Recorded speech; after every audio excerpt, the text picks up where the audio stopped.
സർവകലാശാലയിൽ പ്രകോപനം തുടർന്ന് VC. Doctor Mohanan Kunnummal. Registrar KS Anilkumar ഒപ്പിടുന്ന ഫയലുകളിൽ തുടർ നടപടി വീണ്ടും വി.സി. വിലക്കി. അനിൽകുമാർ പരിശോധിക്കുന്ന ഫയലുകൾക്ക് നിയമസാധുതയില്ലെന്നും വി.സി.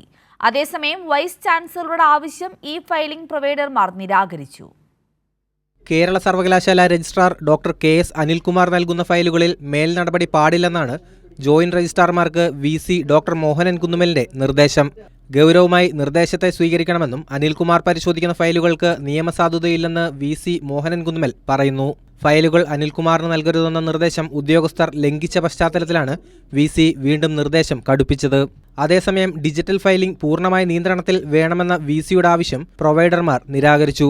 അഡ്മിൻ അധികാരം നൽകിയ നോഡൽ ഓഫീസർമാരെ പിൻവലിക്കണമെന്ന നിർദ്ദേശം പ്രൊവൈഡർമാർ വിസമ്മതിച്ചു. തുടർന്ന് എല്ലാ നോഡൽ ഓഫീസർമാരുടെയും അധികാരം വിച്ഛേദിക്കാൻ വി.സി. നിർദ്ദേശം നൽകി.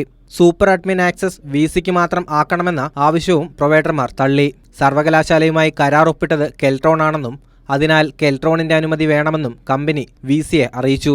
ഇതേ തുടർന്ന് ഇ ഫയലിംഗ് സിസ്റ്റത്തിന്റെ ചുമതല ഡിജിറ്റൽ സാങ്കേതിക സർവകലാശാലയ്ക്ക് നൽകുന്നതിന്റെ സാധുതയും വി.സി. പരിശോധിക്കുകയാണ്. കൈരളി ന്യൂസ്, തിരുവനന്തപുരം.